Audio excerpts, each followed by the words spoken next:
Merci Marie.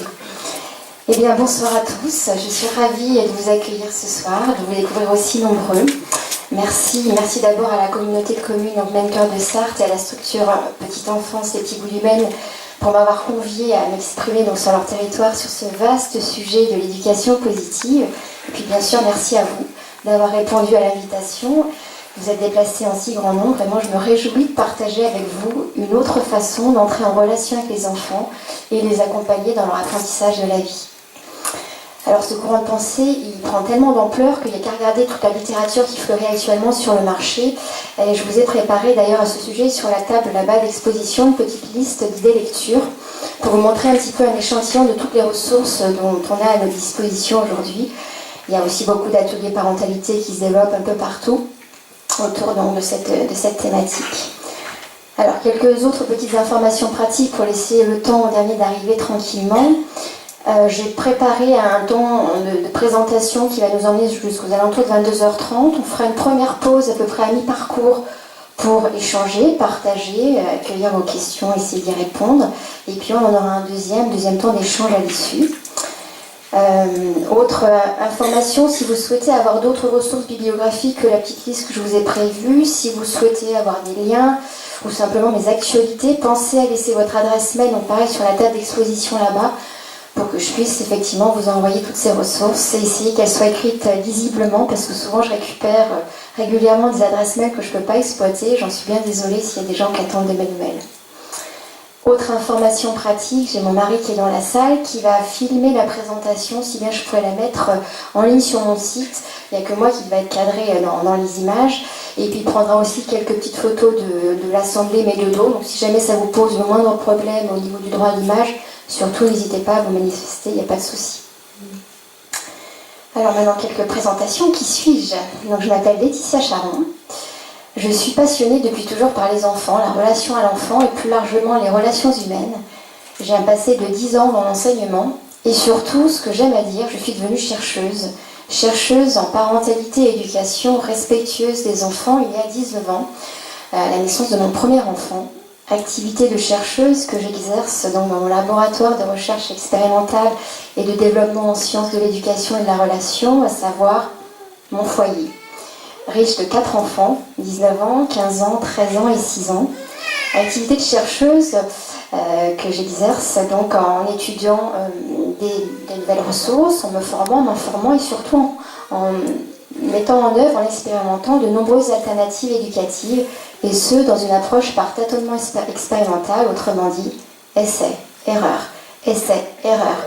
en tant que femme, mère, épouse parfaitement imparfaite. Et donc que d'éprouvettes, de tubes à essai cassés dans ce laboratoire, que de réactions chimiques explosives. Tout ça pour dire que ça développe une bonne dose de remise en question, de travail sur soi, de créativité, d'imagination, d'improvisation. Le tout parsemé aussi pour une grande curiosité par tout ce qui a trait aux apprentissages et aux pédagogies alternatives et un goût du partage et des échanges, sans doute un héritage de mon passé d'enseignante. J'ai voulu faire de ce qui va manquer à moi en tant que maman, mon métier, et en tant qu'être humain aussi en évolution, à savoir accompagner le processus de développement humain, soutenir, guider, transmettre des clés de connaissance de soi, des outils d'éducation positive. Voilà pourquoi je me suis formée au métier d'écoutante, de la relation d'aide et de coaching à l'école des intelligences relationnelles et émotionnelles d'Isabelle Filiosa. C'est une école pluridisciplinaire qui s'inscrit dans le courant de la psychologie moderne, positive et humaniste, et qui forme au métier de psychopraticien et coach. Si bien que ce soir, je me présente à vous en tant que consultante en parentalité et éducation, coach et thérapeute. Alors, activité de coaching parental, coaching de vie et thérapie de la relation que j'exerce pas très loin d'ici, dans mon cabinet à Sargel-le-Mans, où je reçois donc des particuliers en consultation individuelle ou duo, couple parental, couple conjugal, couple parent-enfant.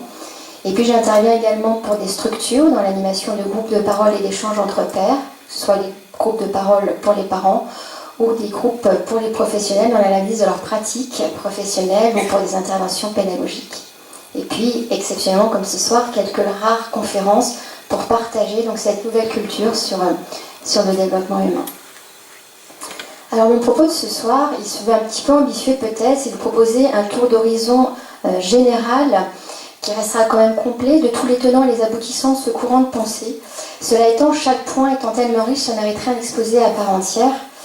Alors bon, je vais pas étoffer autant. Cela étant, voilà, ce que je vais, c'est surtout partager avec vous ce que j'ai appris, ce que j'ai expérimenté moi-même. Autrement dit, ça va être un point de vue forcément très subjectif. Mon idée aussi, c'est de vous transmettre des grilles de lecture, des clés de compréhension, pour après envisager des pistes pratico-pratiques qu'on peut notamment aborder dans des groupes d'échange de paroles et de parents.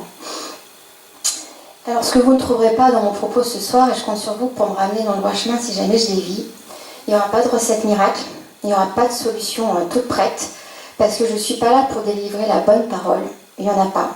Je ne suis pas là non plus, encore moins, pour vous présenter un nouveau dogme, ce qui pourrait être quand même la déviance de ce courant de pensée dont il prend de l'ampleur.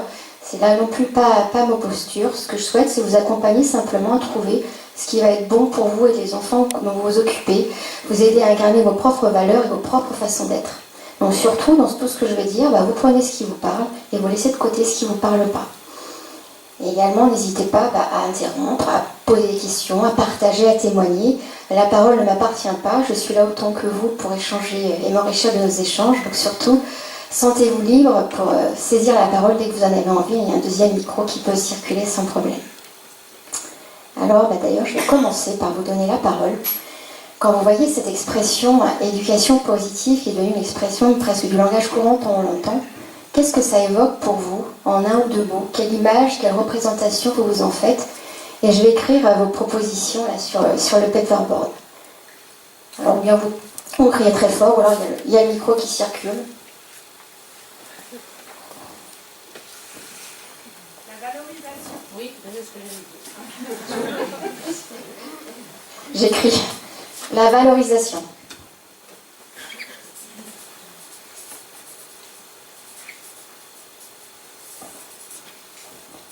Peut-être de positiver tout ce qui se fait. Ça marche pas. De positiver un maximum, là on est dans les enfants, donc leur attitude, au lieu d'être tout le temps dans t'as pas fait ceci, t'as pas fait cela. L'encouragement. Positiver, encouragement. Un aboutissement aussi. Il revient, j'ai mon phone qui est déjà KO.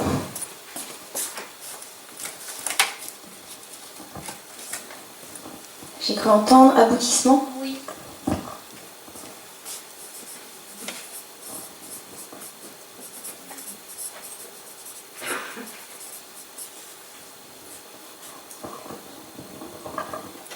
Je dirais bienveillance et puis à l'écoute des émotions des enfants. Bienveillance et écoute des émotions.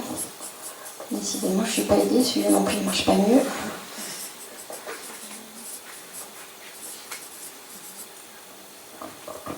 Allez-y, continuez à proposer pendant que je change encore de feutre.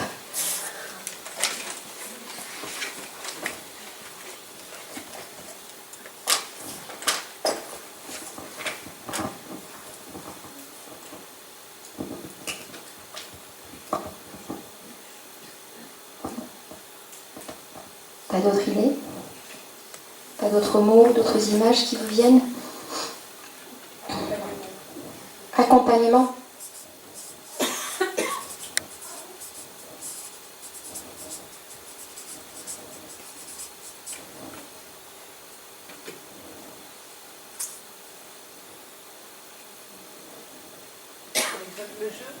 Le jeu. Jeu.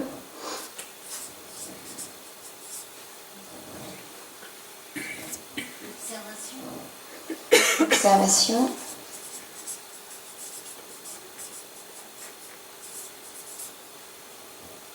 Peut-être le positionnement de l'adulte. Positionnement de l'adulte.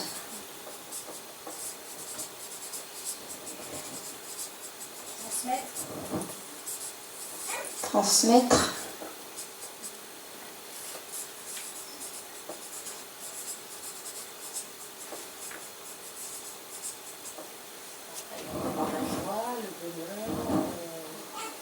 Joie, bonheur.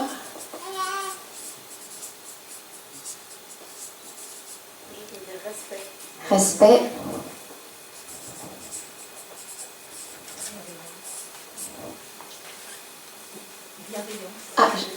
crois qu'on l'a écrit déjà, oui. Voilà. Si vous avez encore d'autres idées, puis il y avait encore la place pour un ou deux mots. La confiance en soi. Confiance en soi.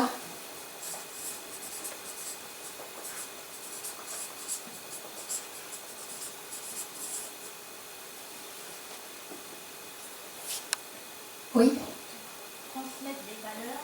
Transmettre des valeurs. Alors, je vais peut-être le rajouter, on a déjà écrit valeurs. Transmettre, je vais rajouter ici.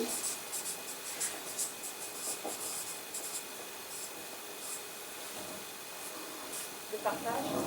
Partage.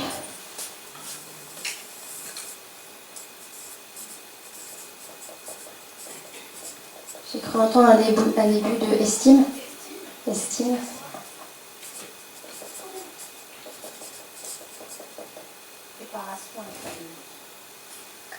Préparation à être adulte. Préparation à être adulte.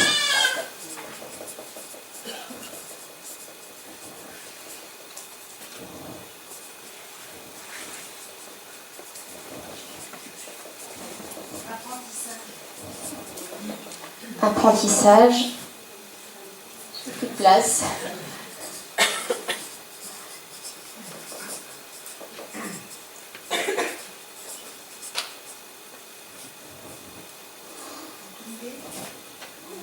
Guider.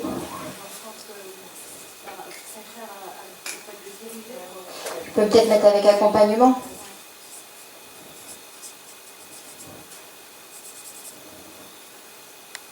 Bon. Compréhension.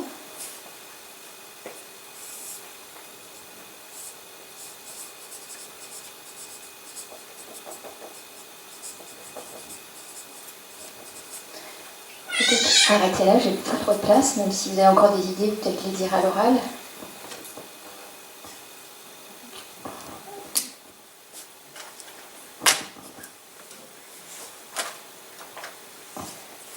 Mais écoutez, quand je regarde cette liste qui est bien riche maintenant, je vois qu'on a quand même un référentiel commun. Et si j'arrive à dire tout ce que j'aimerais vous dire sans en oublier, eh ben, je pense qu'à un moment donné ou à un autre, chacun de ces mots devrait finir par arriver dans ma bouche.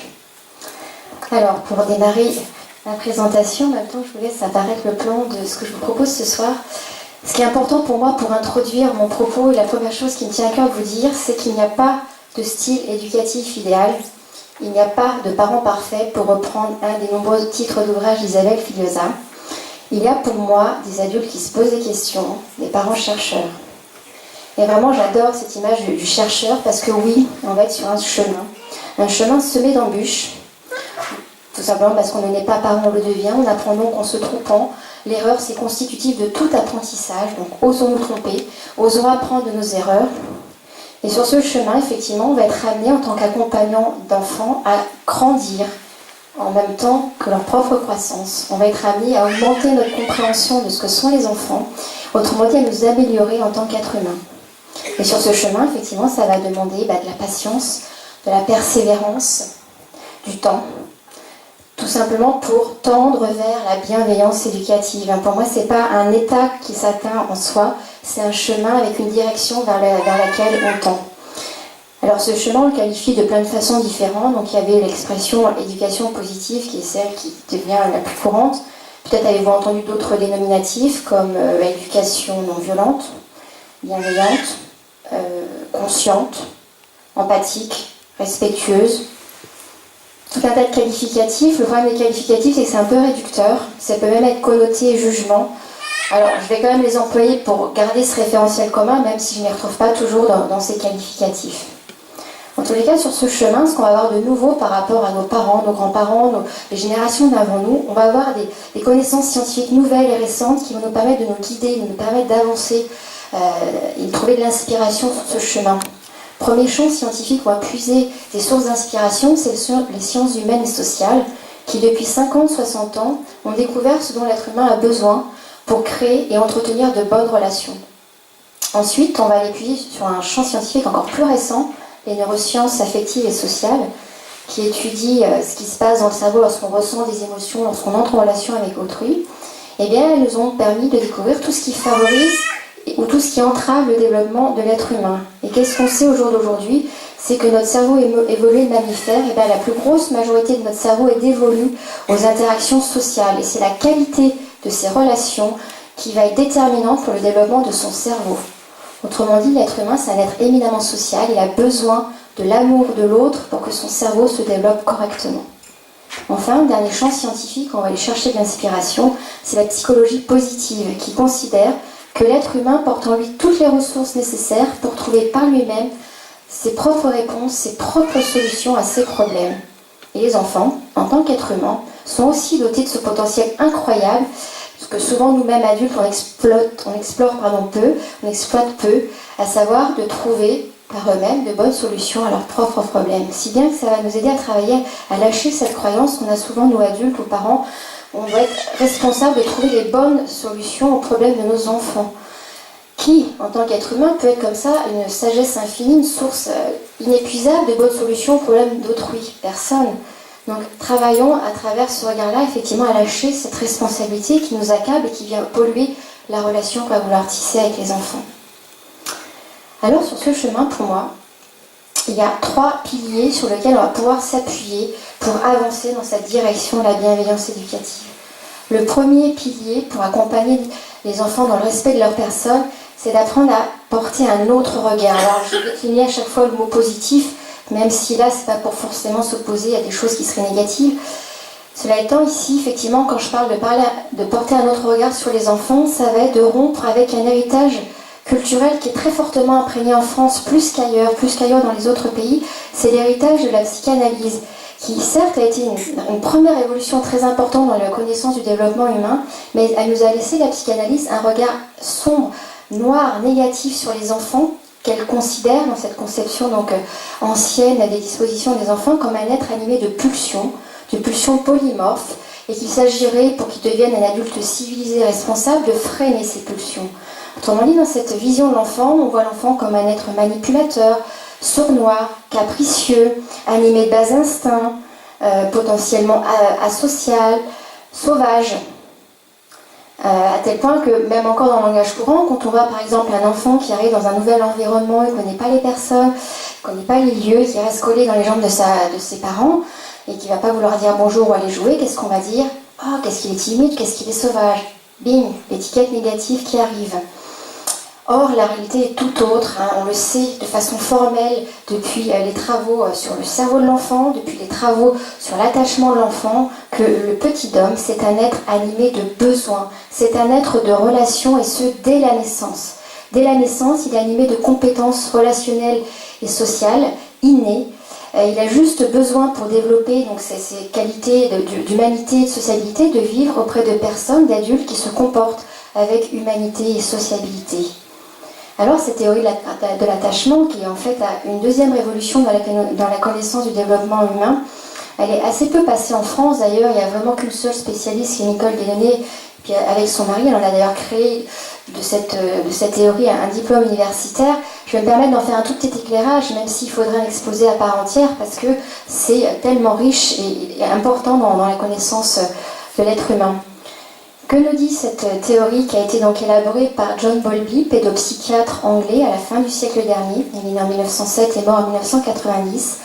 Et bien, ce qu'il a découvert, et ce qui a été depuis donc validé par des tas d'études scientifiques partout dans le monde, c'est vrai qu'en France il y en a très peu, mais partout dans le monde ça explose, en psychologie du comportement, en neurosciences affectives et sociales, c'est que le petit homme naît avec un besoin fondamental, vital, de créer un lien qui n'est pas de l'amour, un lien stable, durable, sécurisant avec une personne proche, la personne qui va prendre soin de lui dans son quotidien, régulièrement, et qui va pouvoir lui apporter du réconfort, de la proximité physique, affective, de la sécurité, dès qu'il va se trouver en situation de détresse. Un bébé, quand il naît au monde, il est tellement immature, il est tellement inachevé, et en conscience que si son cerveau devait naître, que lorsqu'il est mature, la tête du bébé serait tellement grosse qu'elle ne pourrait pas passer à travers le bassin de sa maman.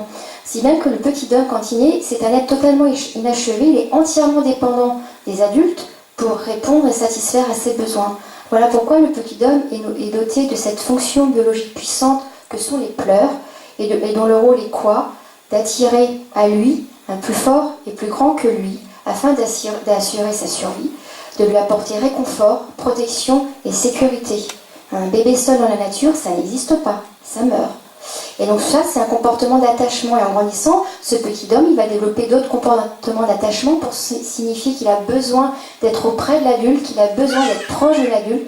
Ça va être par exemple les gazouillis, ça va être je suis du regard cette personne référente qu'on appelle figure d'attachement. Ça va être aussi après quand il devient un peu plus grand, qu'il commence à crapahuter, il va vous suivre partout comme votre ombre dans votre espace de vie. Ça va être après encore plus tard l'enfant qui s'agrippe, qui tend les bras, ou même après à l'adolescence, l'ado qui passe sa tête derrière votre bureau alors que vous travaillez. Tout ça, ce sont des comportements d'attachement pour se rapprocher lorsqu'on est en situation de détresse de cette personne qui me procure mon sentiment de sécurité intérieure, qui m'apporte le réconfort, la réassurance dont j'ai besoin. Et ce besoin d'attachement, en fait, l'être humain, il l'éprouve tout au long de sa vie. John Bowlby aimait dire qu'on a ce besoin du berceau au tombeau. Dès qu'on est en situation de fragilité, de vulnérabilité, de détresse, donc par exemple quand on est stressé, quand on connaît la maladie, deuil, déménagement, etc., inconnu, eh bien on va avoir besoin de se rapprocher de cette figure d'attachement. Donc dans nos figures d'attachement, on en a plusieurs. Il y en a une première qui va être la principale, c'est laquelle tout simplement c'est celle qui dans les 9 premiers mois de la vie du bébé va s'occuper de ce petit homme le plus régulièrement, le plus fréquemment, y prenant plaisir dans une stabilité relationnelle. Alors classiquement dans nos société moderne, c'est la maman qui passe le plus de temps les 9 premiers mois de la vie auprès du bébé, mais ça pourrait très bien être le papa, ça pourrait très bien être un substitut parental. C'est pas un rôle dévolu à la mère, c'est un rôle qui va être attribué à celui qui passe le plus de temps dans la continuité relationnelle auprès de ce bébé. Et en fait, en grandissant, donc il va étoffer ses figures d'attachement, il va en créer d'autres, si bien que le parent, ça sera souvent une figure d'attachement secondaire. Et après, il y aura la fratrie, les grands-parents, les professionnels que vous êtes pour certains dans l'assemblée, vont être des figures d'attachement. Et elles vont être hiérarchisées. Ça veut dire quoi? Ça veut dire que l'enfant, quand il va être en détresse, il va d'abord regarder autour de lui. Est-ce qu'il n'y a pas d'abord ma figure d'attachement principale pour aller chercher du réconfort? Si elle n'est pas là, il va chercher la deuxième. Si elle n'est pas là, la troisième. Jusqu'à aller même à s'adresser à un inconnu pour vous dire à tel point le petit homme, quand il est en situation de stress, de détresse, il a besoin de la chaleur humaine, de la présence humaine pour retrouver sa sécurité intérieure. Donc ce besoin de sécurité, il est essentiel, c'est le besoin prioritaire sur tous les autres. Vous allez faire figure, vous adultes qui vous occupez d'enfants, de base de sécurité pour ces enfants dont vous occupez. Ça veut dire que c'est à partir de vous qu'ils vont venir chercher le réconfort pour pouvoir après, une fois qu'ils sont ragaillardis, partir en exploration. Et tant que cette sécurité n'est pas assurée, l'enfant ne peut pas se tourner vers les explorations, les découvertes, les apprentissages. Tant qu'il n'est pas sécurisé à l'intérieur, tout ce qui a trait à l'exploration ne pourra pas s'activer. Pour qu'un enfant puisse se détacher, il faut d'abord qu'il soit bien attaché. Et ça, c'est vraiment central dans cette approche de l'enfant. Deuxième pilier sur lequel on va s'appuyer pour avancer, deuxième fondation, c'est une autre façon d'accompagner les enfants, une façon constructive. Là, j'ai encore décliné le mot positif, pas pour s'opposer à quelque chose de négatif, mais dans l'idée de constructif. Ça va être par exemple de montrer à l'enfant comment on voudrait qu'il se comporte, lui enseigner des ressources par exemple pour exprimer sa colère, pour que ce soit en sécurité pour lui et les autres, au lieu de taper sur le petit frère ou la petite sœur, au lieu de casser du matériel, lui montrer par exemple, tiens, tu peux taper dans ce coussin, tiens, on va les crier dehors, ou viens déchirer cette pile de magazines, de papier, ou viens malaxer cette pâte à modeler. Donc enseigner des ressources à l'enfant pour lui montrer comment il peut se comporter dans les situations qui nous posent problème. Deuxième exemple d'accompagnement constructif, ça va être d'orienter l'enfant. Dès qu'on va avoir des noms à poser dans le quotidien, ce qui est inévitable, dès qu'on est dans du non négociable pour nous l'adulte, c'est orienter l'enfant vers qu'est-ce qui est possible. Exemple, un bambin qui découvre le plaisir de laisser des traces autour de lui, développant sa motricité, il va d'abord être plus à l'aise dans un plan vertical que dans un plan horizontal. Et voilà pourquoi la plupart d'entre nous, on s'est retrouvés un jour avec nos murs crayonnés par notre bambin qui s'est donné à cœur joie laisser une trace sur le mur. Et bien, par exemple, ça pourrait être de lui dire, ok, tiens, regarde, je te mets une très grande affiche là sur le mur, tu dessines à l'intérieur de ce cadre. Par contre, dès qu'on déborde, c'est pas possible, on prend vite l'éponge et on faute très fort. Moi, je suis pas d'accord pour qu'il y ait des traces sur le mur. Ensuite, ça va être aussi les laisser faire des expériences, parce que je parlais de l'image du chercheur pour les parents, mais retenez qu'un enfant, ça fonctionne comme un chercheur, et pas comme un élève. C'est-à-dire qu'il a besoin de faire des expériences, de faire des tentatives, des essais, des erreurs, pour tirer par lui-même ses propres conclusions, ses propres enseignements, à ses expérimentations, et pour trouver du coup par lui-même ses propres ressources. Alors bien sûr, laisser faire des expériences hors danger. Et si on les laisse faire des expériences, eh bien, c'est aussi les laisser assumer les conséquences logiques ou naturelles de leurs actions ou de leur maladresse. Un enfant qui apprendrait par exemple à se servir de l'eau et qui en renverse, eh bien, lui montrer où est l'éponge pour nettoyer lui-même ses dégâts. Ou un peu plus tard, l'enfant qui grandit, qui est en charge de ses affaires de sport, eh bien, s'il oublie de vider son sac de sport, eh bien, la fois d'après, il retrouvera peut-être son maillot de foot tout sale, ou son maillot de bain encore humide, ou sa serviette qui sent pas bon. Et c'est comme ça, par cette expérience sensorielle désagréable, qu'il va aussi enregistrer pourquoi c'est important de penser à vider son sac quand il rentre de sport. Et ensuite, un peu plus tard, ça va être aussi quand ils sont plus grands, d'établir avec eux des règles de vie participatives, plutôt que des interdits qui vont être très tentants de transgresser, notamment à l'adolescence, et bien de créer avec eux des règles de vie, d'en établir aussi des conséquences éducatives lorsqu'il y a des transgressions, peut-être qu'il y aura une perte de droits associée. Je pense là par exemple à ma troisième qui a eu plus de mal que ses frères et sœurs à intégrer les horaires de sortie qu'on avait pourtant négociés avec elle. Et bien quand elle rentrait en retard, et bien la fois d'après, elle avait le temps qu'elle avait pris d'avance, qu'elle était en retard, en moins sur sa sortie d'après, jusqu'à temps qu'elle montre qu'elle pouvait respecter plusieurs jours de suite l'horaire qu'on avait choisi pour qu'on réallonge à nouveau la durée de sortie.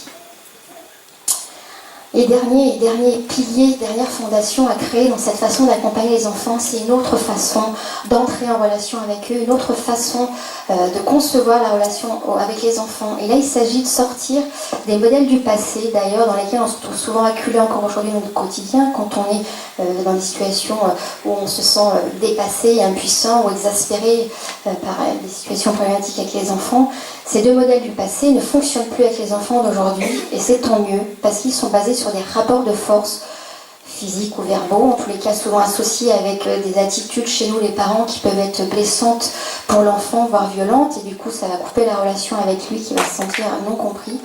Bien là, on est invité à entrevoir, à redéfinir des rapports avec les enfants dans une posture égalitaire, sortir de cette posture peut-être de supériorité qu'on a dans cette posture autoritariste ou la posture permissive. La première, elle donne le pouvoir à l'adulte et l'enfant se retrouve perdant dans la relation. Dans la posture complémentaire permissive, c'est à l'enfant qu'on donne le pouvoir et c'est l'adulte qui se trouve perdant dans la relation.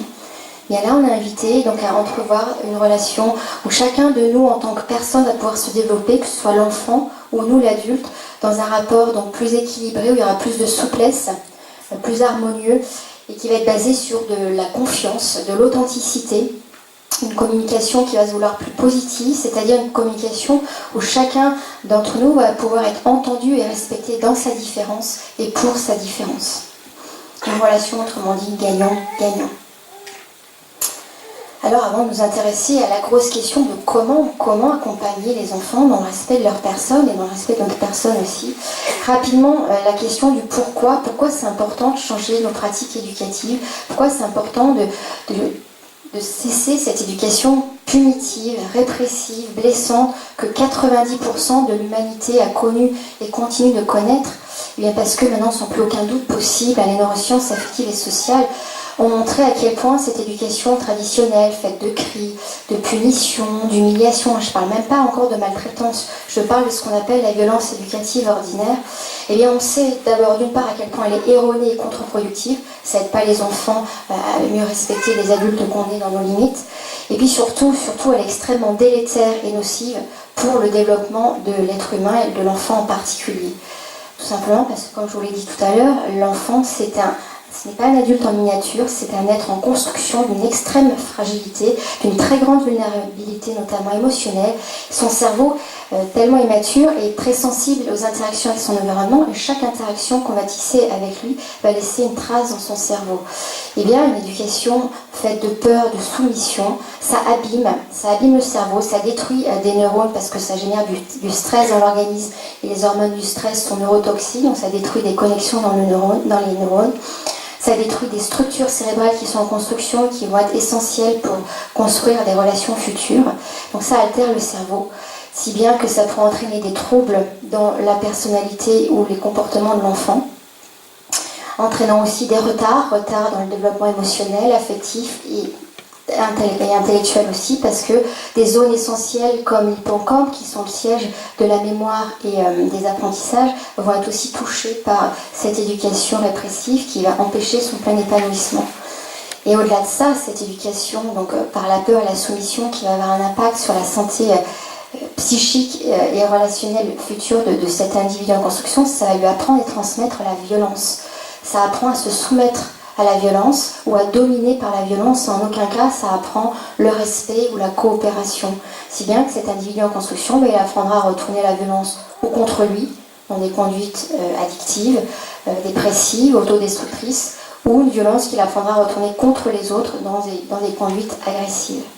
En tous les cas, le respect ne s'apprend jamais par la peur et la soumission. Donc retenons vraiment, les enfants sont des êtres d'une très grande vulnérabilité et que c'est important de tisser une relation chaleureuse, empathique, soutenante, pour reprendre les propos du docteur Catherine Guéguin, et je vous invite à vous plonger dans ses livres. Catherine Guéguin, c'est un pédiatre français qui, depuis 4-5 ans, a sorti plusieurs livres pour justement compulser toutes ces études scientifiques sur le cerveau de l'enfant. Donc je vous invite à lire notamment Pour une enfance heureuse, ou Vivre heureux avec son enfant, et encore plus récemment, là, pour les enseignants, elle est sortie, je crois, Heureux d'apprendre à l'école, il me semble.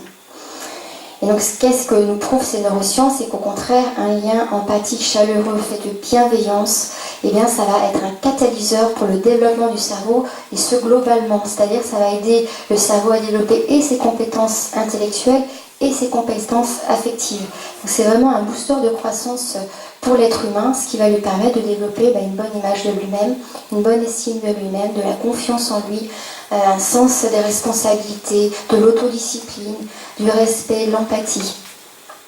Et au-delà de cet impact positif sur le développement de l'enfant, ça va avoir aussi des effets très positifs sur la relation qu'on va pouvoir tisser avec les enfants, une relation qui va se trouver plus riche, plus profonde, et puis surtout qui va permettre d'avoir un quotidien plus allégé, plus facilitant, avec des enfants qui vont écouter et coopérer à la mesure qu'on les écoute et qu'on les respecte.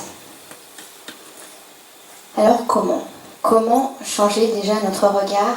Et là, l'éducation positive nous éclaire d'un nouveau jour sur les comportements des enfants. Et pour comprendre ce qu'est un comportement, ayons conscience que tout humain que nous sommes, tout enfant qu'ils sont, nous sommes tous animés, nous sommes tous mus par une intention positive qui est de nous adapter dans l'environnement dans lequel nous vivons. Tous les enfants veulent profondément comprendre le monde dans lequel ils vivent et s'y intégrer, trouver leur place, et ils sont donc naturellement portés à coopérer. C'est bien qu'aucune des actions qu'ils vont produire n'est détachée de cette intention positive. C'est cette intention positive qui est vraiment le moteur, qui les pousse à agir. Alors certes, ils vont produire des comportements qui vont être adaptés ou non socialement, acceptables ou non pour nous à l'échelle de la famille, de l'école, de l'extérieur, et qu'ils ont donc besoin de nous les adultes pour leur enseigner, pour leur apprendre quels sont les comportements acceptables. Mais pour le leur enseigner sans les blesser, ça demande déjà de bien savoir, de bien comprendre ce qu'est un comportement. Qu'est-ce qu'un comportement? C'est quelque chose qui s'observe, qu'on voit, qu'on touche, qu'on entend. Autrement dit, qui s'appréhende par nos sens. C'est une approche très objective, sensorielle, et qu'il s'agit du coup, quand on veut faire cesser un comportement qui se pose problème avec nos enfants, d'être un peu comme une caméra qui enregistrerait la scène, ou comme un micro. C'est-à-dire qu'il s'agit de ne pas y mettre des étiquettes, de ne pas y mettre une interprétation, de ne pas y voir un trait de caractère de l'enfant ou une attitude, parce que quand on fait ça, quand on met une étiquette sur le comportement de l'enfant qu'on observe, qu'est-ce qu'on fait? On active un effet psychologique qui s'appelle l'effet Pygmalion, c'est une autoprophétie réalisatrice, c'est-à-dire que ça va enfermer l'enfant dans le comportement qu'on attend de lui. Ça le condamne à produire le comportement qu'on attend de lui. C'est extrêmement puissant, les étiquettes sur le psychisme humain. Ça a été là aussi prouvé par des tas d'études scientifiques. Donc, si je vous donne un exemple, si on regarde cet enfant comme étant désordonné, maladroit, que va faire cet enfant? Il va produire que des maladresses, que du désordre. Il n'aura pas la possibilité de développer son habileté ou son sens de l'ordre en se montrant parfois habile ou parfois ordonné dans d'autres situations. Tout simplement pourquoi? Parce que nous, l'adulte, c'est pas ce qu'on attend de lui, c'est pas comme ça qu'on le regarde. Et donc son psychisme, inconsciemment ou consciemment, pourra se dire à quoi bon faire des efforts, ça ne se voit pas. Alors on en est tous pétris d'étiquettes, de jugements, on en a tous reçu, on a tous grandi dans cet environnement, on sait à quel point ça forge les personnalités, on sait à quel point ça peut même déterminer des vies entières. Je dis ça pas pour qu'on se culpabilise, mais qu'on prenne conscience de cette tendance qu'on a en nous, parce que neuromiroir oblige, on l'a appris par imprégnation, on a vu les adultes autour de nous se comporter de la sorte, ou nos éducateurs, si bien qu'on reproduit. Eh bien, essayons vraiment de prendre garde à ça, et au contraire, dès qu'on voit que l'enfant est enfermé dans un rôle, essayons de l'aider à en sortir pour qu'il puisse montrer toute la palette de son potentiel d'être humain, qui ne reste pas enfermé dans des comportements qui vont finalement figer et cristalliser au lieu de l'aider à s'en libérer. Alors si on va un petit peu plus loin dans la compréhension de ce que sont les comportements, là je vous ai parlé de ce qui motive de façon objective extérieure les comportements des enfants. Et bien si on descend plus profondément en fait, qu'est-ce qu'on peut voir? C'est que le comportement d'un enfant, c'est ni plus ni moins que la partie émergée d'un iceberg qui cache toute sa vie intérieure, tout son vécu intérieur, que sont ses émotions, ses besoins. Et ça se voit pas à l'œil nu.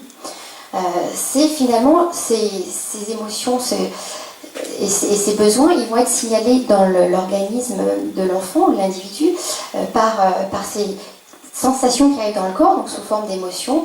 C'est un peu, si vous voulez, comme des témoins lumineux qui s'allumeraient sur un tableau de bord pour signaler un problème. En l'occurrence, ici, un besoin à prendre en charge. Les émotions, ce sont des réactions physiologiques d'adaptation de l'organisme pour mettre le corps en tension et le pousser à agir. Et donc, les comportements des enfants, surtout en particulier les plus difficiles, ils ne cherchent pas du tout à manipuler l'adultes, ce sont ni plus ni moins que l'expression de leurs besoins véritables. Ce sont juste des stratégies, des symptômes à ce qu'ils sont en train de vivre intérieurement et qui n'arrivent pas à exprimer autrement que par leur corps. Et qu'il s'agit finalement à nous adultes, dans cette approche de la parentalité, d'être très sensibles et de voir au-delà des comportements pénibles, difficiles de nos enfants, ce qui se cache derrière, de voir au-delà qu'il y a une cause profonde qui est en train de s'exprimer là, à savoir leurs besoins sous-jacents. Et donc, dans cette approche, plutôt d'agir sur le symptôme, sur l'effet qui va être le comportement pénible qu'on veut faire cesser, on va chercher à descendre dans la compréhension de qu'est-ce qui pousse l'enfant à agir et de voir qu'il est en train d'exprimer ses besoins profonds à travers les comportements aussi inappropriés soient-ils.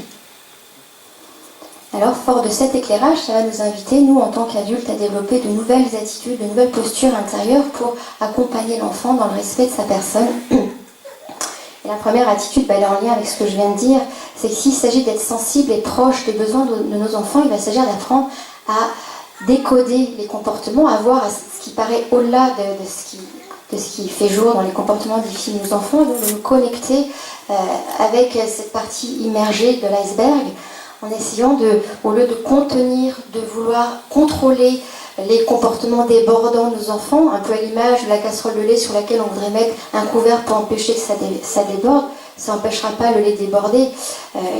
Et donc là, on va s'intéresser plutôt aux causes. Qu'est-ce qui anime, qu'est-ce qui motive l'enfant à agir comme il agit? Donc, est-ce que j'ai pas mis le feu trop fort sous ma casserole? Est-ce que j'ai pas un récipient trop petit? Autrement dit, quel est le besoin qui est en train de s'exprimer derrière ce comportement pénible, et d'entendre qu'il y a peut-être des demandes déguisées, d'attention, de réconfort, de câlin, de temps partagé. Et que plus l'enfant va être dans des provocations, peut-être même des agressions, moins il va s'agir de le prendre pour nous, mais de le voir comme un message que l'enfant est en train de délivrer sur lui-même. C'est typiquement ce qui se passe, par exemple, un enfant qui va se mettre à taper ou à être violent envers un autre. C'est sans doute cet enfant-là qui est le plus en détresse, qui a peut-être le plus de souffrance à accueillir. Alors souvent, on va d'abord prendre soin de la victime, on va réconforter la victime, et puis souvent, on va rajouter une couche sur l'agresseur en disant « non, t'as pas, on fait pas mal, t'es puni, tu vas au coin ». Et au final, on ne va pas se connecter avec ce qui se passe pour lui. Je vous invite à tester de faire autrement, de vous concentrer davantage votre attention sur cet enfant qui agresse pour essayer de voir derrière ces provocations s'il n'y a pas un besoin d'attention, de réconfort, de rassurance par rapport à ce qu'il est en train de vivre qu'on n'avait pas mesuré. En tous les cas, vous pouvez être sûr que si l'on arrive à cette extrémité, c'est que c'est vraiment un appel au secours, parce que c'est bien une chose que les enfants intègrent très vite, c'est l'interdit de taper, et ça fait réagir tellement vite les adultes autour que ça, en général, c'est intégré. Donc si on arrive malgré tout à s'exprimer de cette façon, c'est qu'il y a un besoin plus fort qui se crie en lui, qu'il n'arrive pas à mettre en mots. Donc apprenons à accueillir avec beaucoup de non-jugement, toute cette vie émotionnelle de nos enfants qui fait jour. Ça ne veut pas dire être d'accord, ça ne veut pas dire céder à la demande lorsque l'enfant fait une crise et se roule par terre. Ça veut juste dire accueillir ce qu'il est en train de dire de lui pour essayer du coup de désamorcer et de solutionner le problème qui nous pose problème, le comportement qui nous pose problème. Alors qui dit être proche des besoins, dit apprendre à les décrypter, à les reconnaître pour pouvoir les combler et donc répondre de façon plus efficace et adaptée. Alors, dans les besoins de l'être humain, il y en a des tas. Moi, je vais me concentrer sur les deux besoins fondamentaux de l'être humain, des besoins relationnels. Donc, le premier, j'en ai déjà beaucoup parlé, c'est ce besoin d'attachement.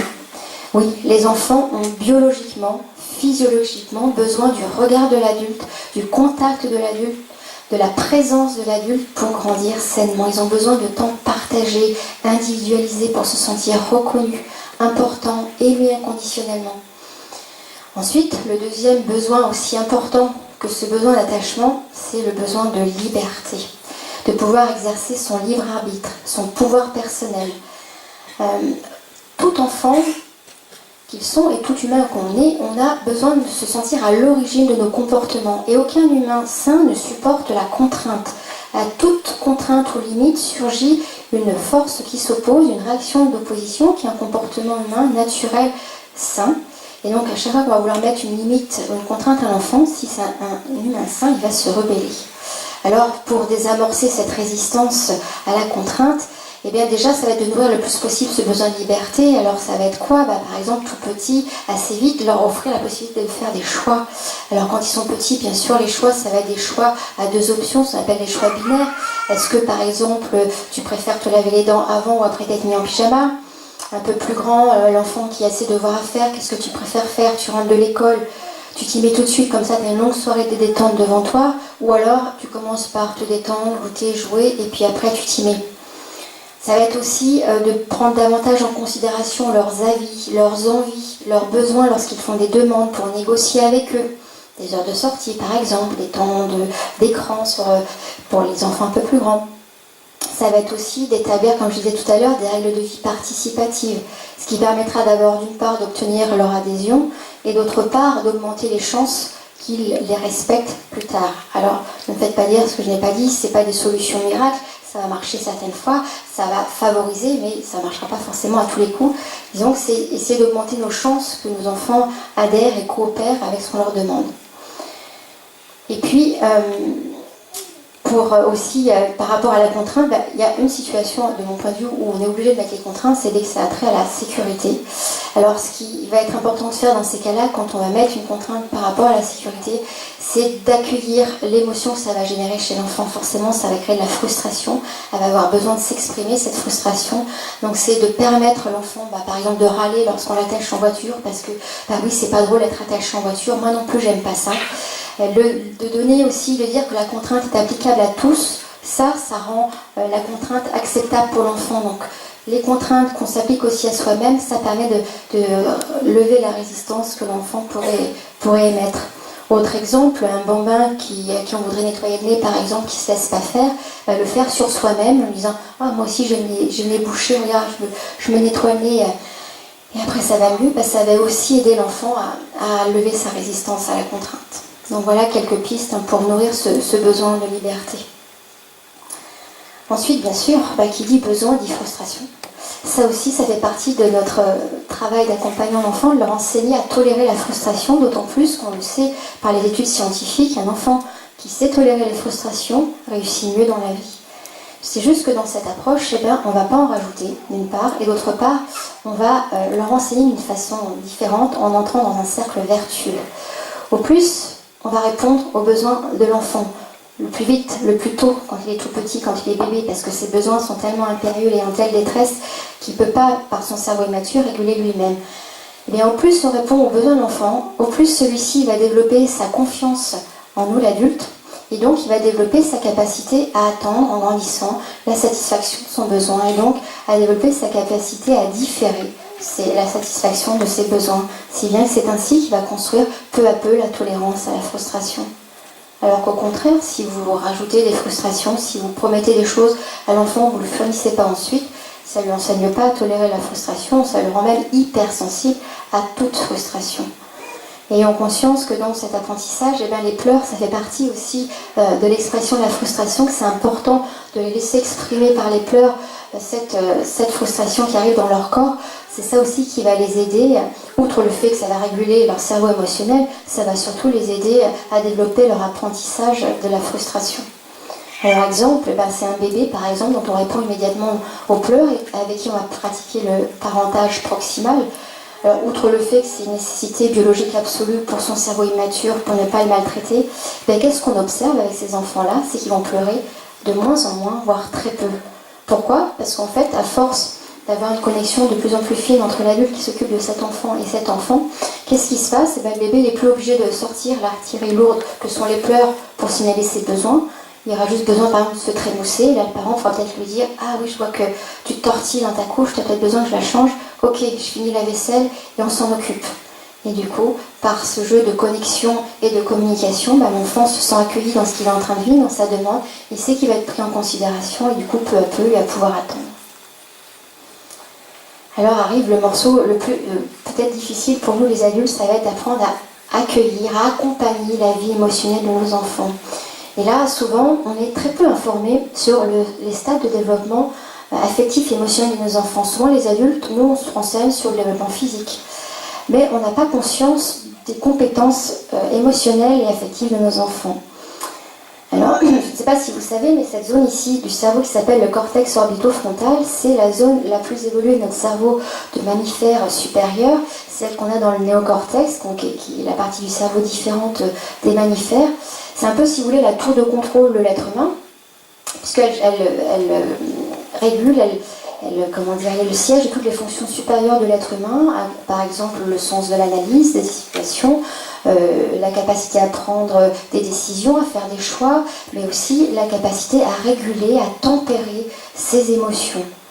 Alors question, ce cortex orbitofrontal, à votre avis, à partir de quel âge il commence à maturer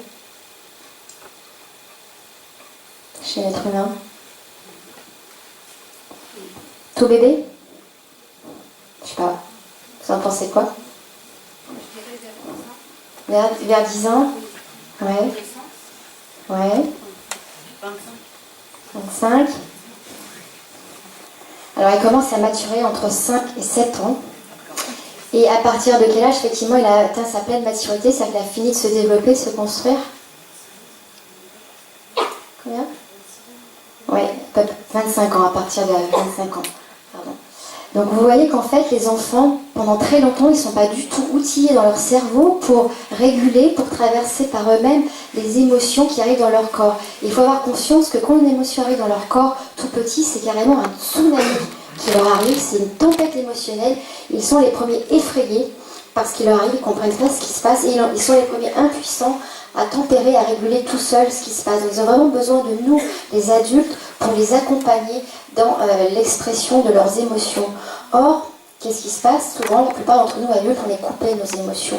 Pourquoi? Parce que nous-mêmes, on a pu être enfants, niés dans nos émotions, humiliés, si bien qu'inconsciemment, on a tendance à reproduire et empêcher nos enfants à exprimer, à libérer leurs émotions. Or, l'expression émotionnelle, c'est absolument indispensable pour permettre à l'organisme de retrouver son état d'équilibre, parce qu'une émotion, ça met le corps en tension pour le pousser à agir, et donc ça a besoin, cette tension, de se libérer dans le corps pour que l'organisme retrouve son équilibre intérieur. Et ça, c'est important pour la santé psychique et physique de l'individu. Si on ne permet pas l'expression de l'émotion, si on ne permet pas à nos enfants de ressentir ce qu'ils ressentent et de se décharger de cette tension dans le corps en pleurant leur chagrin, en tapant, en criant leur colère, en tremblant leur peur, ou même en sautant leur joie, parce que même la joie, ça crée une tension dans le corps. Et bien, qu'est-ce qui se passe? Le corps reste en tension, donc ça épuise l'organisme. Les hormones du stress qui ont été déchargées au moment de la charge émotionnelle, parce qu'une émotion, ça c'est en 3 étapes. Il y a une charge, il y a la tension qui arrive, et puis après il y a la décharge qui permet à l'organisme de retrouver son état d'équilibre. Les hormones du stress donc restent présentes dans l'organisme, et on le sait à haute dose, elles sont neurotoxiques, elles détruisent des zones du cerveau. En plus, l'immunité qui s'est abaissée au moment de la charge émotionnelle. Pourquoi? Parce que pour l'organisme, lorsqu'une émotion arrive, le message d'alerte qu'il reçoit, c'est attention, je dois survivre immédiatement. Donc la survie à long terme, il n'en a pas besoin. Et bien cette immunité, elle reste basse. c'est la porte ouverte aux maladies. On a tous connu dans nos entourages des gens qui tombent malades après un choc émotionnel. Et peut-être même vous avez observé dans vos enfants comment ils peuvent parfois tomber malades. Moi, je peux vous garantir, pour l'avoir observé sur chacun de mes enfants, que, par exemple, celui-ci, après avoir vu à l'école une scène qui lui a retourné l'estomac au sens propre, et bien la nuit, qu'est-ce qu'il a fait? Il a vomi toute la nuit. Ou cet autre qui a entendu des mots très difficiles de sa maîtresse s'est mis à avoir une otite aiguë dans la nuit qui a suivi parce que son oreille ne pouvait plus entendre. Donc oui, émotion non libérée, ça peut être la porte ouverte aux maladies. Et de toute façon, une émotion, si elle est refoulée, qu'est-ce qui se passe? Elle s'engraine dans le cerveau, donc elle reste, il y a une trace qui reste, elle s'inscrit dans le corps, et elle cherchera de toute façon résolution tôt ou tard, en sortant ou bien dans des situations inappropriées, disproportionnées, de façon disproportionnée, ou sur des boucs émissaires, parce que emotion, c'est un mouvement qui vient de l'intérieur et qui va vers l'extérieur, qui doit sortir. Alors travaillons à essayer de lâcher ces petites phrases qui viennent un peu de façon automatique lorsque par exemple un enfant se met à pleurer très fort parce qu'il est tombé, puis quand on s'approche, bon visiblement il n'y a pas grand chose, il saigne même pas, on va dire, mais non c'est bon, allez t'as pas mal, tu saignes même pas, allez arrête. Eh ben si, vas-y, pleure ta douleur, pleure peut-être même ta peur, peut-être tu peur en tombant de vélo de te retrouver sur la route et qu'il y a une voiture qui passe, pleure peut-être même ta frustration, ça fait 10 fois que tu essaies de faire du vélo et tu n'y arrives toujours pas, pleure aussi peut-être ta honte d'être tombé devant les autres, en tous les cas pleure, ça te soulagera, tu te sentiras mieux après. Et quand on pleure, en plus on libère les hormones du stress que sont le cortisol et l'adrénaline. Donc autorisons nos enfants à ressentir ce qu'ils ressentent et accompagnons-les dans l'expression de leurs émotions pour les apaiser. Alors bien sûr, deuxième compétence qu'on va avoir à développer, si on veut aussi les aider à développer peu à peu ce cortex orbitofrontal, les aider à mettre de la distance avec ces émotions, à pouvoir nommer ce qui se passe, à pouvoir prendre du recul, et bien ça va être important d'abord, nous adultes, de le faire pour eux. Ils n'ont pas encore les mots tout petits pour dire ce qui se passe pour eux. Donc ça va être à nous de faire ce qu'on appelle de l'éducation émotionnelle, mettre des mots sur ce que l'enfant ressent pour que peu à peu lui aussi s'approprie ces mots et puisse décrire ce qui se passe pour lui. Et de mettre des mots, ça va être aussi de relier les émotions avec les situations qu'ils ont provoquées. Par exemple, de dire à cet enfant qui pleure, bah oui, quand maman s'en va, ça te rend triste, tu aimerais qu'elle reste là. Et l'enfant pourra se dire, ah oui, c'est la tristesse que je suis en train de ressentir, et c'est pour ça que j'ai besoin de pleurer. Ben oui, pleure, tu te sentiras mieux après. Donc ça, c'est une partie importante. Et peut-être vous aurez la surprise d'avoir des enfants très jeunes. Et dans ma famille de 4 enfants, la dernière est la plus évoluée au niveau de ses compétences émotionnelles, qui va être capable de vous dire, là, maman, je sens que je suis moins en colère contre toi. Et toi, t'es encore en colère contre moi? Non, moi j'ai un peu plus de mal, je suis encore en colère.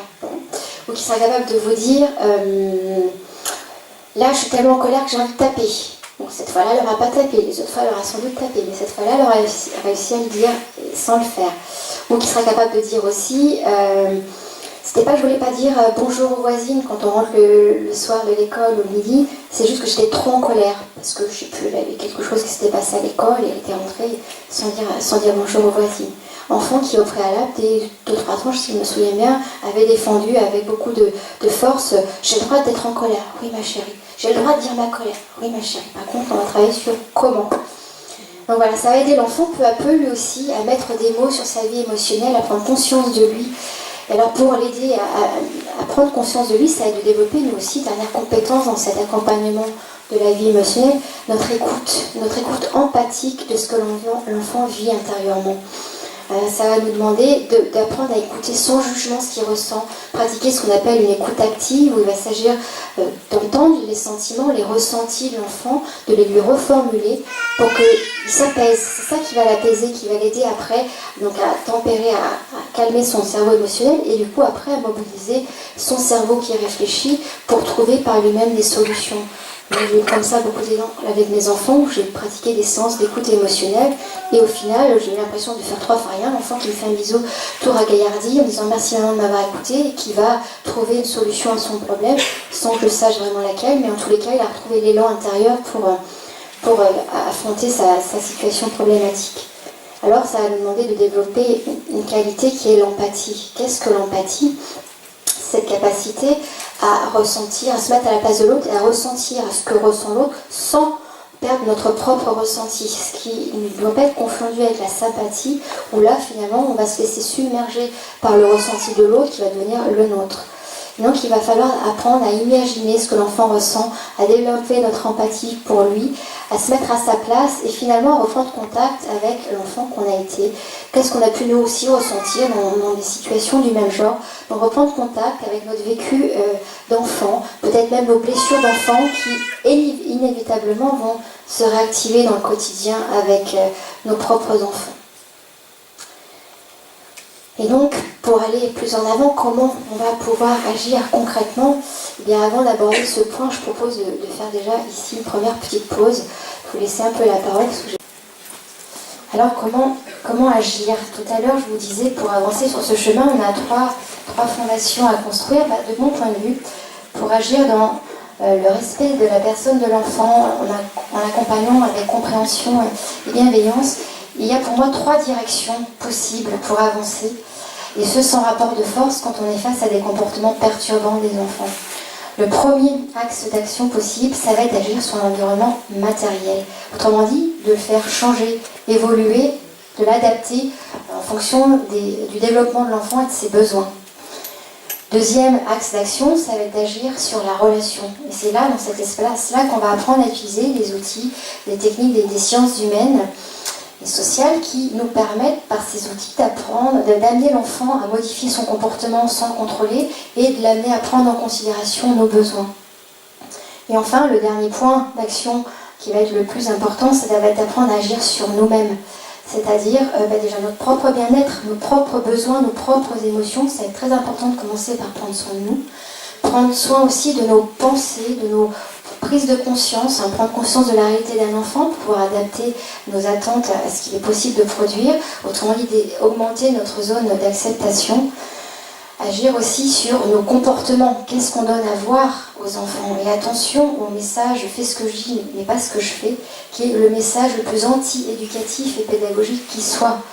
Je pense à un exemple tout bête. Si on veut apprendre à son enfant au niveau de la sécurité à faire du vélo en mettant son casque et son gilet, si on ne le fait pas soi-même, ça ne passera pas du tout. Ça, les enfants, tout ce qui n'est pas cohérent, ça ne passe pas. Et vous aurez peut-être la surprise d'avoir une petite qui dira « mais maman, la maîtresse, elle met pas son casque. Elle aussi, elle peut tomber par terre et se faire très mal à la tête. » Ma chérie, t'as raison. Il faut qu'on aille lui dire. Bon, ok, on va lui dire. On lui a dit. Bon, je ne sais pas si ça a été un lien que vous avez fait. C'est vrai que depuis quelques temps, maintenant, elle met un casque quand elle fait du vélo.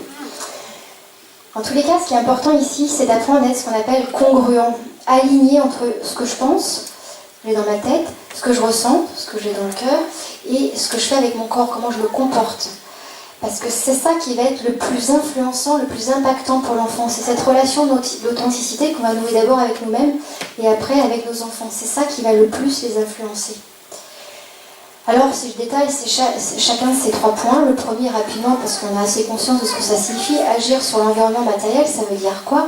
Alors moi qui ai beaucoup déménagé dans ma vie, je peux vous dire que j'ai aussi beaucoup déménagé à l'intérieur de nos espaces de vie. Ça veut donc dire adapter, faire évoluer ce matériel autour de l'enfant au fur et à mesure de sa croissance. Alors dans quel but faire ça?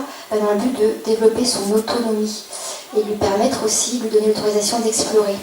L'autonomie, c'est quoi? C'est cette capacité à faire par soi-même, à faire seul, mais c'est une deuxième facette dans l'autonomie, c'est aussi apprendre à demander quand je ne peux pas faire tout seul. C'est ça qui va lui permettre de développer l'enfant son sens de la responsabilité de ses actions, de ses actes. Et alors le gain d'aménager les espaces matériels, ça va être quoi? Ça va être un gain pour l'adulte, il y aura moins de noms à dire, à poser et à répéter. Le gain pour l'enfant, il y aura moins de freins dans ses élans, dans ses initiatives, dans ses explorations. Et du coup, pour tous les deux, il y aura beaucoup plus de liberté.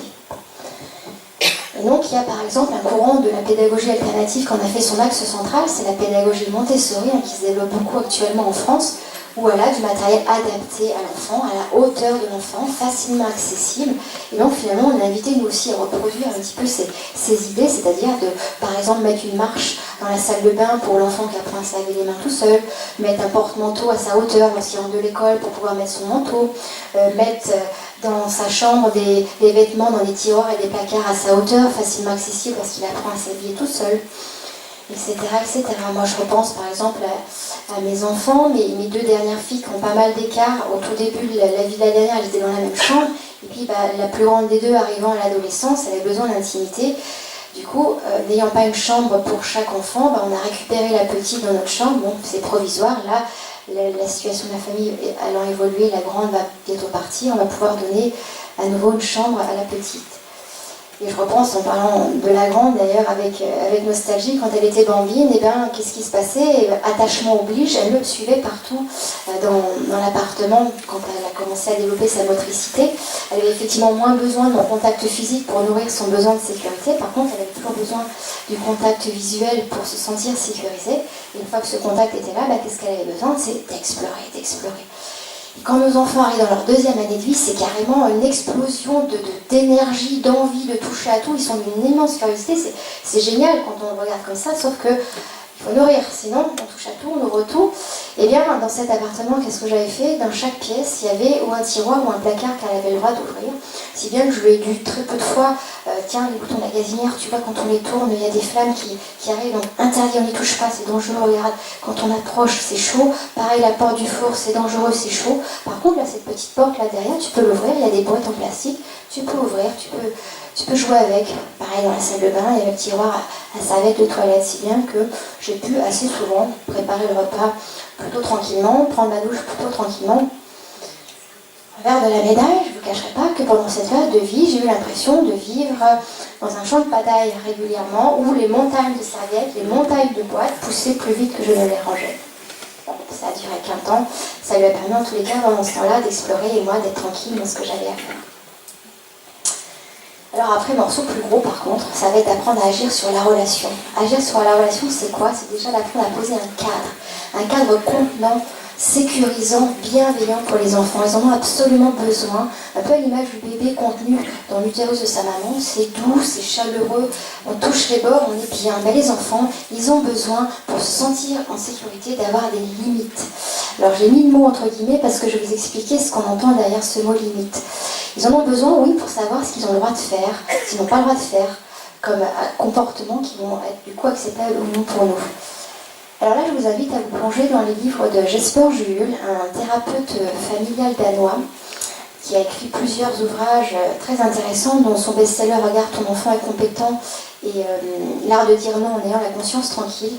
Et bien, ce thérapeute nous invite à revisiter, à revoir, à reconsidérer cette notion de limite, qui est d'ailleurs souvent connotée jugement et négatif dans le langage courant. Mais qu'est-ce qu'il nous dit? Souvent, quand on veut poser des limites aux enfants, qu'est-ce qu'on fait? On veut les encercler. Or là, ce qu'on a à faire, nous adultes, on a au contraire, quand on veut poser des limites, à nous délimiter nous-mêmes, à nous définir nous-mêmes, dans nos besoins, dans nos limites personnelles, dans nos valeurs, et ce, dans les interactions qu'on va tisser avec les enfants. Autrement dit, plutôt que de poser des limites aux enfants, il faut qu'on apprenne, nous les adultes, à exprimer nos limites personnelles, nos besoins. C'est ça qui va permettre à l'enfant de connaître la personne que l'on est et d'apprendre à respecter notre personne dans nos besoins, dans nos valeurs personnelles.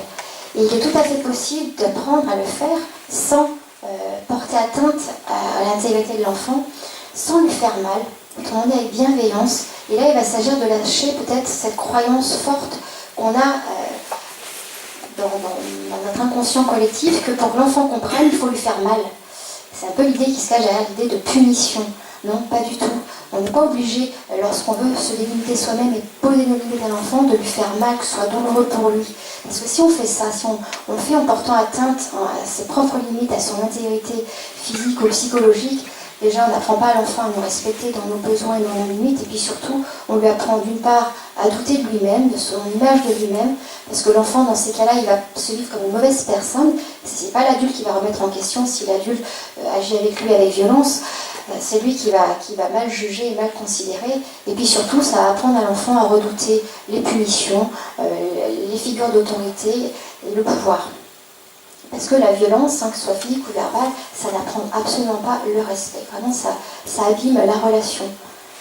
Donc apprenons à faire quoi? À dire stop, par exemple à un tout petit, parce que réellement c'est ce qu'on veut faire quand il y a une action inacceptable, on veut le stopper dans ses élans, et le stop il est un petit peu moins connoté jugement que le non. Cela étant, on a quand même à apprendre à dire non. L'art de dire non à l'autre, c'est en fait pour se dire oui à soi. Quand on dit non à l'autre, c'est pas contre l'autre qu'on le fait, c'est pour soi-même, c'est pour se respecter. Et en fait, le premier des respects que vous avez qu'on a à travailler, c'est se respecter soi-même. C'est en nous respectant nous-mêmes que l'enfant, peu à peu, va par les différentes transgressions, les dépassements de limites, parce qu'inévitablement, plus ils sont petits, plus ils vont dépasser les limites, non pas parce qu'ils ne nous respectent pas, mais parce qu'ils sont déjà eux-mêmes absorbés par leurs propres besoins, et qu'ils ont juste besoin, dans notre patience, notre persévérance, à répéter clairement, pour leur permettre peu à peu de comprendre et d'intégrer quelles sont nos valeurs, nos limites personnelles, et peu à peu ils vont effectivement intégrer par ces essais-erreurs qu'est-ce qui est acceptable ou qu'est-ce qui n'est pas pour nous. Et donc si on veut incarner ce cadre, si on veut faire respecter ce cadre aux enfants, il s'agit déjà soi-même de l'incarner pleinement, d'être entre guillemets un guide, un modèle pour l'enfant, de se montrer exemplaire dans notre façon d'interagir avec lui. Alors exemplaire, je vais tout de suite remettre les points sur l'I, c'est pas être parfait. Définitivement, enlevons ce mot de notre croyance et de notre inconscient, parce qu'il est extrêmement toxique dans notre relation à nous-mêmes et vis-à-vis de l'autre. Être exemplaire, ça veut dire quoi? Ça veut dire incarner ses valeurs. Qu'est-ce qui est important pour soi? Ça donne se donner de l'importance à qui on est. Et puis surtout, si je me trompe, je reconnais mon erreur et je montre à l'enfant comment réparer. C'est ça aussi qui va lui transmettre, grâce à ses neurones miroirs, les façons de se comporter. Donc plutôt que de vouloir lui interdire, de le culpabiliser, et pour l'aider à développer ses compétences relationnelles, et autrement, montrons-lui comment on voudrait qu'il se comporte, montrons-lui comment on voudrait qu'il agisse. Alors si je pense à un exemple, ça serait quoi? Un enfant par exemple au parc qui va pousser le petit copain en toboggan parce qu'il est pressé de descendre, ou qui va arracher des mains un jeu dans le bac à sable où il y a un autre petit copain, au lieu d'arracher un retour et de redonner à la victime en disant non, on n'arrache pas.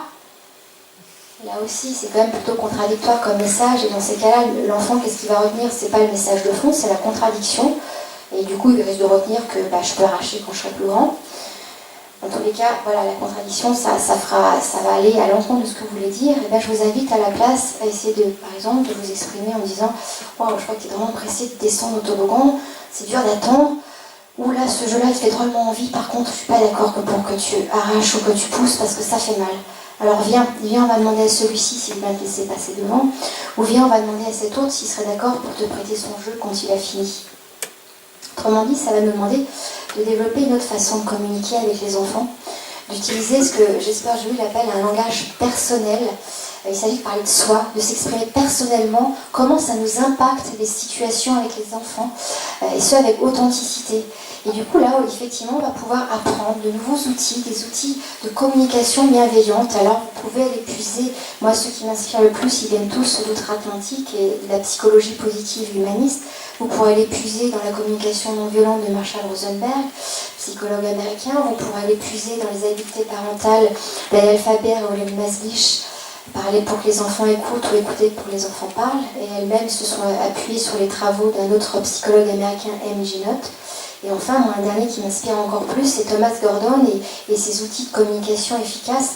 C'est le seul qui propose dans les outils, donc ils sont tous à peu près les mêmes, c'est des petites nuances près, qui propose une analyse de la situation avant d'agir, d'entrer en relation avec l'enfant, donc avant d'être dans la situation, d'analyser quel est l'outil dont je vais avoir besoin pour avoir du coup une réponse la plus efficace et pertinente possible.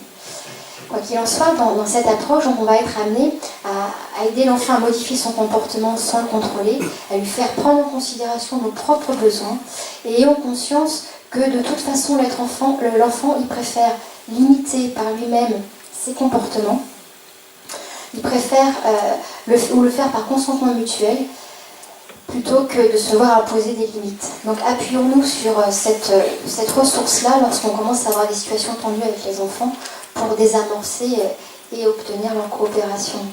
Et là, je repense à une anecdote que m'avait racontée mon mari il y a quelques années de ça en arrière pour notre petite dernière lorsqu'il lui donnait le bain en fin de journée. Un soir, donc fin de journée pour les parents, c'est toujours des périodes très très difficiles parce qu'on a beaucoup de choses à faire, on a un minimum de temps, en plus on peut être extrêmement fatigué par notre propre journée, stressé. Donc c'est souvent assez tendu. Donc il était très pressé de lui donner le bain ce soir-là, sauf qu'elle avait envie de prendre son temps, elle avait envie de remplir elle-même l'eau de son bain, donc il a réussi à sortir de sa attention à écouter la demande de sa fille. Il lui a dit ok, tu vas remplir ton bain, montre-moi sur le bord jusqu'où tu veux mettre de l'eau. Elle lui a montré, ça lui a semblé acceptable, il lui a donné son feu vert. Et du coup, qu'est-ce qu'elle a fait? Hop, hop, un aller-retour du robinet, c'était fini. Elle avait juste besoin de pouvoir pleinement agir dans cette situation de son quotidien, ce moment clé qui pour elle est un moment important. Et à ce moment-là, elle avait pu être comblée dans son besoin de participer à ce qui la concerne. Si bien que cette fois-là, je dis bien cette fois-là, ça n'a pas toujours marché à tous les coups, mais cette fois-là, la situation tendue s'est désamorcée, ça ne s'est pas dégénéré en conflit. Parce que qui dit conflit, dit effectivement apprendre à les gérer. Pourquoi? Parce que le conflit dans la relation humaine, c'est naturel, c'est normal, c'est bienvenu, c'est structurant, c'est même obligatoire. Deux personnes qui vivent ensemble entrent forcément en conflit, tout simplement parce qu'elles n'ont pas les mêmes émotions, les mêmes besoins à un moment donné. Donc apprendre à gérer les conflits, c'est absolument indispensable, sauf que la plupart d'entre nous, on n'a pas appris à le faire. Et ce qui est problématique, c'est souvent ça dégénère en dispute, en violence. Alors que oui, on peut apprendre des techniques pour gérer les conflits de façon non violente en apprenant quoi? En apprenant à s'écouter mutuellement, à respecter les besoins de chacun. Chaque besoin est légitime et par contre on va négocier une solution qui soit gagnant-gagnant et qui tiendra compte des besoins de chacun. Et alors la voie qui consisterait à vouloir éviter les conflits, c'est une mauvaise voie aussi, parce qu'elle conduit tôt ou tard à la violence. Et attention aussi, quand on est dans une situation de conflit, au message tue, comme dit Jacques Salomé, le tue la relation, c'est souvent du jugement et des accusations. Donc apprenons à remettre du jeu, à nous exprimer personnellement. Par exemple, tester l'impact d'une phrase du genre, si vous dites à votre enfant, tu devrais faire tes devoirs maintenant, et si vous essayez de la remplacer par j'ai peur que tu n'aies pas le temps de faire tes devoirs si tu ne t'y mets pas maintenant, observez comment ça va être accueilli chez l'enfant, vous verrez que ça ne fera pas le même effet. D'autre part, pareil dans les conflits, si vous cherchez à vouloir avoir le dernier mot, ça risque de dégénérer aussi. Alors dernière chose qui va pouvoir aussi nourrir la relation et permettre de désamorcer les tensions, là on va sortir un petit peu de techniques ou d'outils à apprendre, on va parler plus d'un vivier de ressources intuitives qu'on a tous en nous, êtres humains, qui nous permettent de développer notre bien-être et nous aider à évoluer sainement. Ces ressources intuitives, elles vont permettre de nourrir et le réservoir affectif de l'enfant et notre réservoir affectif. Le réservoir affectif, c'est quoi? C'est ce besoin d'amour, de complicité, de temps de qualité les uns avec les autres. Ce réservoir affectif d'amour qui est pareil, une super ressource pour gérer le stress. Or, nombre de comportements excessifs des enfants sont juste liés au fait qu'ils sont stressés. Et ce stress, ça épuise ce réservoir affectif. Alors les enfants, ils ont un rapport très comptable à l'amour. C'est-à-dire qu'ils ont besoin d'actes concrets, de moments partagés, concret avec nous les parents. Alors comment on va pouvoir remplir de façon intuitive et instinctive ce besoin de contact avec nos enfants? C'est avec le jeu. Le jeu, c'est inné chez tout mammifère. C'est l'activité principale de tout mammifère, en particulier du petit mammifère. Et donc l'enfant, c'est son activité principale, c'est son travail. Alors je mets entre guillemets parce que malheureusement le mot travail en France est connoté négativement, mais le travail, c'est un plaisir, c'est l'activité principale de l'enfant. Alors, le jeu, il y a d'ailleurs une pédagogie alternative qu'on a fait son axe central, c'est la pédagogie Steiner. Le jeu libre, en quoi c'est un puissant outil pour désamorcer les tensions? Les jeux de rôle imaginaires, par exemple, ça permet à l'enfant de retraverser les situations, d'intégrer les règles de vie, de retraverser en particulier les situations problématiques, de pouvoir intégrer, digérer son vécu émotionnel, de pourquoi pas envisager de nouvelles solutions. Ça permet aussi d'inverser les rôles. Par exemple, un enfant qui vit beaucoup de domination dans ses relations aux autres, soit avec ses copains, avec sa maîtresse, et bien lui de faire des jeux avec lui où va pouvoir être par exemple le super-héros, ou la maîtresse qui commande tout sur tout, et ben ça va l'aider à retrouver du pouvoir personnel, à restaurer son image de lui-même. Donc oui, les jeux d'imagination sont vraiment un vivier pour aider l'enfant à désamorcer les tensions et intégrer le monde dans lequel il vit. Après, il va y avoir aussi le rire, pour décharger les tensions. Il n'y a pas que les pleurs, pour décharger les hormones du stress, le rire. Quand nos enfants, en fin de journée, par exemple, qui sont remplis de tensions, qui vont se mettre à rire bêtement, parce que nous, les adultes, on va qualifier ça bêtement, regardons plutôt qu'ils sont simplement en train de se faire du bien, de décharger du stress, des tensions. C'est quand même plus sympa de les voir rire pour 3 fois rien que de les voir se taper dessus, ou se crier dessus, ou d'entendre des claques, des portes qui se claquent. Donc je vous invite à vous laisser prendre dans ces situations où le rire pourra donner un rire familial, et on va rire pour 3 fois rien, et ça mettra de la bonne humeur et de la connexion avec les enfants. Ensuite, il y a le mouvement, oui, l'être humain a besoin de bouger dans son corps pour se développer sainement, et plus l'enfant est petit, plus il a besoin de bouger. Pourquoi ? Parce que jusqu'à 5-6 ans au moins, les connexions dans son cerveau qui lui permettent de stopper son impulsion de mouvement, qui permettent d'inhiber l'action, ne sont pas faites. Si bien qu'un enfant qui, par exemple, court après son ballon et d'un seul coup se retrouve sur la route et à qui on va dire « Non, stop, arrête, il y a une voiture !» c'est dangereux, il va continuer à courir. Pas parce qu'il vous entend pas parce qu'il vous comprend pas, mais tout simplement parce qu'il ne peut pas s'arrêter. Et donc là, la seule façon de l'arrêter, c'est nous-mêmes, avec notre corps, de se mettre en travers de son chemin. Donc oui, un enfant, il a besoin de bouger dans son corps. Et malheureusement, quand même, dans le système scolaire, on a tendance à leur demander de rester assis longtemps sur une chaise sans bouger. Et ça, c'est une vraie maltraitance qu'on demande à leur cerveau. Si bien que ça fait dire à Isabelle Filiosa qu'un enfant de maternelle, après une journée d'école, une longue journée d'école, il devrait avoir la possibilité de jouer au moins 1 heure dehors par tous les temps, correctement équipé, à faire des jeux physiques, de cache-cache, de 1, 2, 3 soleil, de jacadis, de jouer à chat perché, etc. Bouger dans son corps, d'ailleurs c'est ce que disait aussi Pierre de Coubertin, un corps bien fait dans une tête bien faite dans un corps bien fait, ça permet de décharger les tensions, mais ça permet, c'est des études scientifiques qui ont montré, de développer son intelligence. Donc oui, c'est un besoin fondamental de l'être humain, et plus l'enfant est petit, plus il a besoin de bouger. Donc remettons des espaces de mouvement dans la vie de nos enfants. Et si vous avez votre enfant à la fin de la journée qui n'arrête pas de gigoter sur sa chaise au moment de faire ses devoirs, et bien c'est peut-être le moment de dire ok stop, on fait une pause, on met la musique à fond, allez on danse, ou alors tiens on prend le ballon, on va jouer dehors. On s'y remettra après quand tu arriveras un peu plus à te poser et à te concentrer sur ce qu'il y a à faire. Après il y a le contact physique, les câlins. Pourquoi c'est une super ressource pour dénouer les tensions ? Parce qu'au bout de 20 secondes de contact, le cerveau de l'être humain, de celui qui donne comme celui qui reçoit le contact, sécrète de l'ocytocine. L'ocytocine, c'est l'hormone du bien-être, anti-stress, de l'amour par excellence. Donc vraiment utiliser le contact, les câlins, quand vous avez l'enfant qui commence à déborder, qui n'arrive plus à se contenir ou qui est en crise, essayez de le contenir avec votre corps, ça va l'aider à décharger ses tensions, son stress.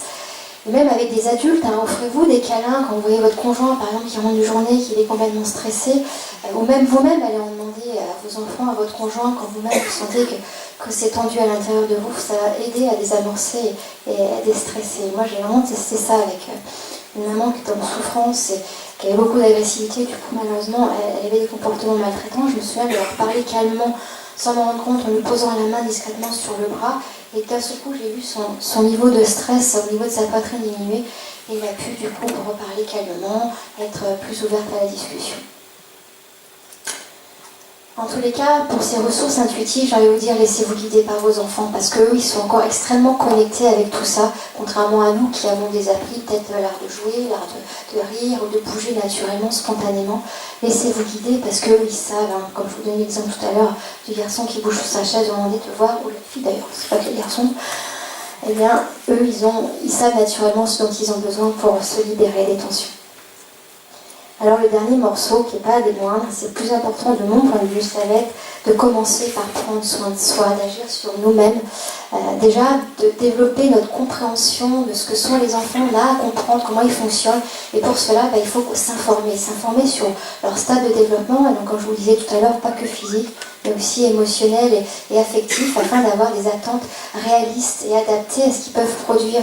Parce que quand on a des attentes trop élevées par rapport à ce que l'enfant peut produire, ça lui renvoie une mauvaise image de lui-même, il ne se sent pas compétent, il ne se sent pas adéquat, puisqu'il n'arrive pas à produire le comportement que vous attendez de lui, mais qui est juste pas possible compte tenu de son développement psychomoteur ou affectif.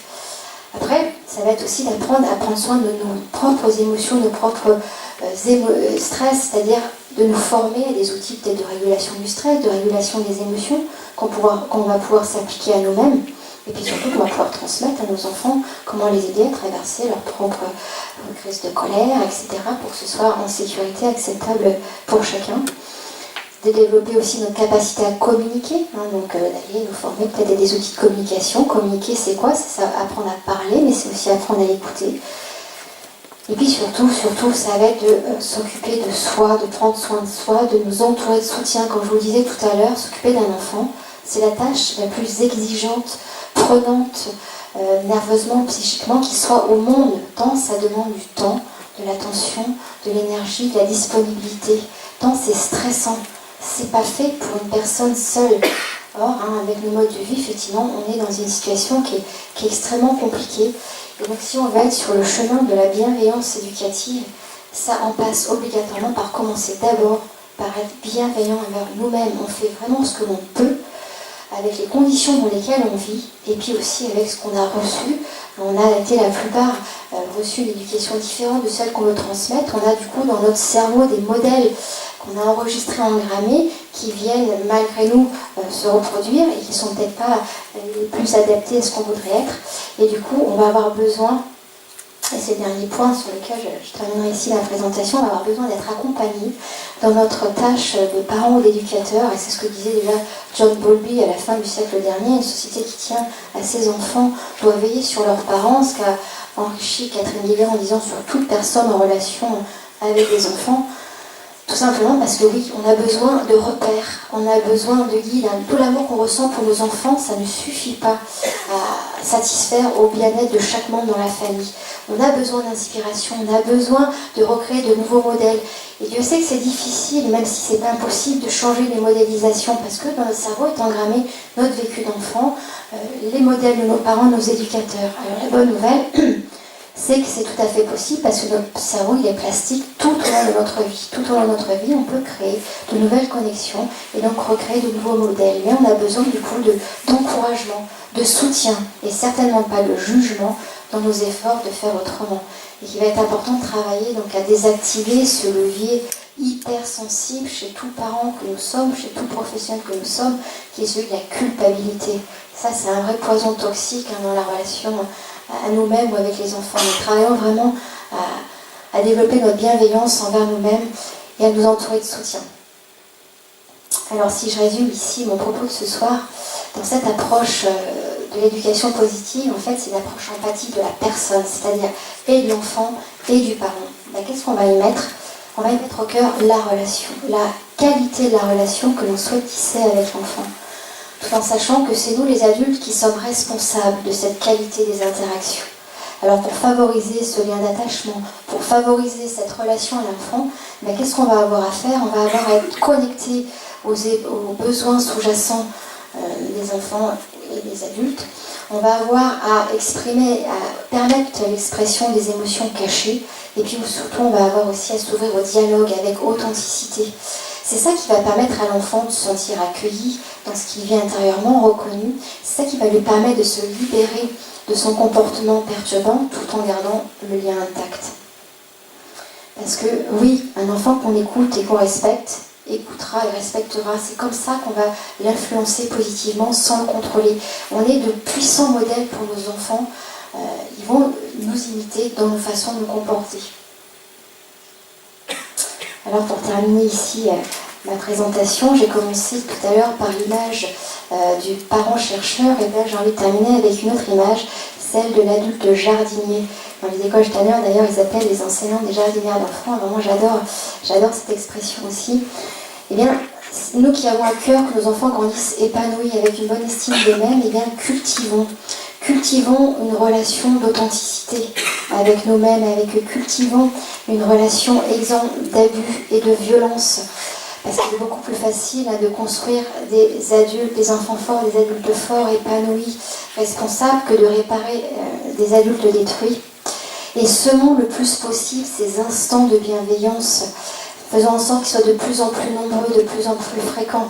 Tout simplement parce que l'état de bienveillance, comme un état de permanence, ça n'existe pas.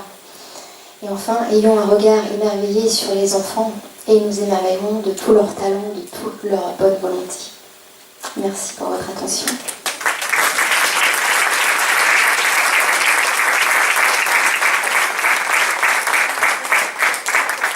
Je voulais juste ajouter, peut-être compléter, il y a pas mal d'auteurs que vous avez cités, donc on va vous donner une bibliographie pour ceux qui s'intéressent. Donc il y a des